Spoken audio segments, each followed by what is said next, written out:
আমাদের শীর্ষ নেতৃত্বে কখনোই আমরা মূল নেতৃত্বে, শীর্ষ নেতৃত্বে, প্রধান নেতৃত্বে আমরা নারীকে অধিষ্ঠিত করছি না। কারণ ইসলাম প্রধান নেতৃত্বের জন্য রাষ্ট্রের ওই জায়গাটায় নারীকে অ্যালাউ করে না। নারী নেতৃত্ব হারাম, এ কথা ইসলাম বলেনি। আমরা এর পক্ষে। শুরু করিতেছি মহান আল্লাহ পাকের নামে, যিনি পরম করুণাময় এবং অত্যন্ত দয়ালু। এই যে মামুনুল হক সাহেব, উনি তারা বলতেন আগে আমরা ধর্মের খেদমতের জন্য সংগঠন করছি, রাজনীতি করার জন্য নয়, কিন্তু এখন তারা রাজনীতি করছে। এগুলো হচ্ছে তারা মুনাফিকি চরিত্রের মানুষ। এবং দেলোয়ার হোসেন সাঈদী উনি বলছেন যে নারী নেতৃত্ব হারাম, একথা আমরা বলিনি। কোরআনে একথা বলিনি যে নারী নেতৃত্ব হারাম। মুসলমানে অনেক নারী নেতৃত্ব ছিল যারা নেতৃত্বে যুদ্ধ সংগঠিত হয়েছে। যাই হোক, সেদিকে গেলাম না। কিন্তু নারী নেতৃত্ব হারাম, এগুলো হচ্ছে কোরআনের দর্শনগত কথা। দর্শনগুলো কি? নারী কাকে বলে আগে সেটা বুঝতে হবে। নারী হচ্ছে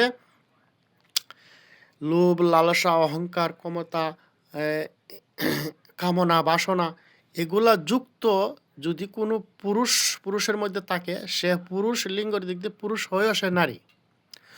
আর এইসব থেকে যারা মুক্ত, সে লিঙ্গর দিক দিয়ে নারী হইলেও সে পুরুষ। এই জন্যই আজ থেকে 1200-1300 বছর, 1400 বছর আগ থেকে এখন পর্যন্ত কোনো পুরুষ দেশ শাসন করে নাই।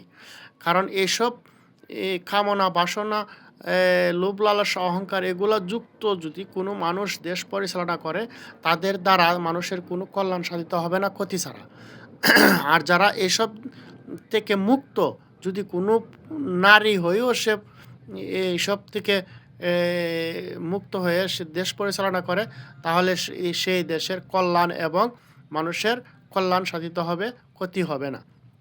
এই জন্যই বলেছে যে নারী নেতৃত্ব হারাম। হচ্ছে আমরা প্রত্যেকটা মানুষই নারী। এই নারী থেকে এই কামনা, বাসনা, অহংকার, লোভ, লালসা এগুলা মুক্ত হয়ে পুরুষ হতে হয়। এই জন্যই পুরুষ যদি কোনো দেশ পরিচালনা করে, সেই দেশ উন্নতি সাধন করবে, মানুষের কল্যাণ বয়ে আনবে, এটাই স্বাভাবিক। তাহলে নারী কাকে বলে আগে সেটা বুঝতে হবে, তারপরে কথা বললে কথা বুঝবে।